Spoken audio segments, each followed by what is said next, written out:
actually here to make a challenge to people. I know there have been many challenges made to people. The one I'm going to make is that it is time for us to reclaim what peace really means.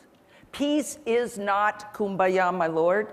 Peace is not the dove and the rainbow, as lovely as they are. When I see the symbols of the rainbow and the dove, I think of personal serenity. I think of meditation. I do not think about what I consider to be peace, which is sustainable peace with justice and equality. It is a sustainable peace in which the majority of people on this planet have access to enough resources to live dignified lives, where these people have enough access to education and health care so that they can live in freedom from want and freedom from fear. This is called human security. And I am not a complete pacifist like some of my really, really heavy-duty, nonviolent friends like Mairead Maguire. I understand that humans are so messed up, to use a nice word, because I promised my mom I'd stop using the F-bomb in public. And I'm trying harder and harder. Mom, I'm really trying. We need a little bit of police, we need a little bit of military, but for defense. We need to redefine what makes us secure in this world. It is not arming our country to the teeth. It is not getting other countries to arm themselves to the teeth with the weapons that we produce and we sell them. It is using that money more rationally to make the countries of the world secure, to make the people of the world secure.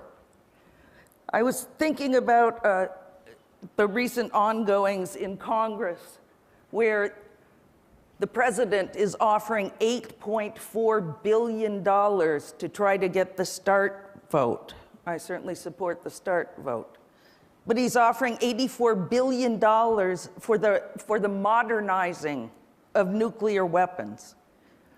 Do you know the figure that the UN talks about for fulfilling the Millennium Development Goals is $80 billion? Just that little bit of money, which to me, I wish it was in my bank account. It's not, but it's, in global terms, it's a little bit of money. But it's going to modernize weapons we do not need and will not be gotten rid of in our lifetime unless we get up off and take action to make it happen. Unless we begin to believe that all of the things that we've been hearing about in these last 2 days are elements of what come together to make human security. It is saving the tigers. It is stopping the tar sands. It is having access to medical equipment that can actually tell who does have cancer. It is all of those things. It is using our money for all of those things. It is about action. I was in Hiroshima a couple of weeks ago, and His Holiness, we're sitting there in front of thousands of people in the city, and there are about 8 of us Nobel laureates, and he's a bad guy. It's like a bad kid in church. We're staring at everybody, waiting our turn to speak, and he leans over to me and he says, "Jody, I'm a Buddhist monk." I said, "Yes, Your Holiness, your robe gives it away." He said, "You know that I kind of like meditation and I pray." I said, "That's good, that's good. We need that in the world. I don't follow that, but that's cool." And he says, "But I have become skeptical. I do not believe that meditation and prayer will change this world. I think what we need is action. His Holiness in his robes is my new action hero." I spoke with Aung San Suu Kyi a couple of days ago. As most of you know, she's a hero for democracy in her country, Burma. You probably also know that she has spent 15 of the last 20 years imprisoned for her efforts to bring about democracy. She was just released a couple of weeks ago, and we're very concerned to see how long she will be free, because she is already out in the streets in Rangoon agitating for change. She is already out in the streets working with the party to try to rebuild it. But I talked to her for a range of issues. But one thing that I want to say, because it's similar to what His Holiness said, she said, you know, we have a long road to go to finally get democracy in my country. But I don't believe in hope without endeavor. I don't believe in the hope of change unless we take action to make it so.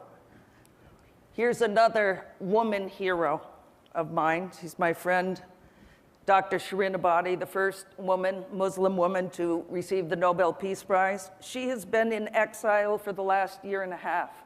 You ask her where she lives. Where does she live in exile? She says the airports of the world. She is traveling because she was out of the country at the time of the elections. And instead of going home, she conferred with all the other women that she works with, who said to her, stay out, we need you out. We need to be able to talk to you out there so that you can give the message of what's happening here. A year and a half, she's out speaking on behalf of the other women in her country. Wangari Maathai, 2004 Peace Laureate. They call her the Tree Lady, but she's more than the Tree Lady. Working for peace is very creative. It's hard work every day. When she was planting those trees, I don't think most people understand that at the same time, she was using the action of getting people together to plant those trees to talk about how to overcome the authoritarian government in her country. People could not gather without getting busted and taken to jail. But if they were together planting trees for the environment, it was okay. Creativity. But it's not just iconic women like Shirin, like Aung San Suu Kyi, like Wangari Maathai. It is other women in the world who are also struggling together to change this world. The Women's League of Burma, 11 individual organizations of Burmese women came together because there's strength in numbers. Working together is what changes our world. The Million Signatures campaign of women inside Burma working together to change human rights, to bring democracy to that country. When one is arrested and taken to prison, another one comes out and joins the movement, recognizing that if they work together, they will ultimately bring change in their own country. Mairead Maguire in the middle, Betty Williams on the right-hand side, bringing peace to Northern Ireland. And I'll tell you the quick story. An IRA driver was shot, and his car plowed into people on the side of the street. There was a mother and 3 children. The children were killed on the spot. It was Mairead's sister. Instead of giving in to grief, depression, defeat, in the face of that violence, Mairead hooked up with Betty, a staunch Protestant and a staunch Catholic, and they took to the streets to say no more violence. And they were able to get tens of thousands of primarily women, some men, in the streets to bring about change. And they have been part of what brought peace to Northern Ireland, and they're still working on it because there's still a lot more to do. This is Rigoberta Menchú. She also received the Peace Prize. She is now running for president. She is educating the indigenous people of her country about what it means to be about a democracy, about how you bring democracy to the country, about educating about how to vote, but that democracy is not just about voting. It's about being an active citizen. That's what I got stuck doing, the landmine campaign. One of the things that made this campaign work is because we grew from 2 NGOs to thousands in 90 countries around the world working together in common cause to ban landmines. Some of the people who worked in our campaign could only work maybe an hour a month. They could maybe volunteer that much. There were others like myself who were full-time. But it was the actions together of all of us that brought about that change. In my view, what we need today is people getting up and taking action to reclaim the meaning of peace. It's not a dirty word. It's hard work every single day. And if each of us who cares about the different things we care about got up off our butts and volunteered as much time as we could, we would change this world. We would save this world. And we can't wait for the other guy. We have to do it ourselves. Thank you.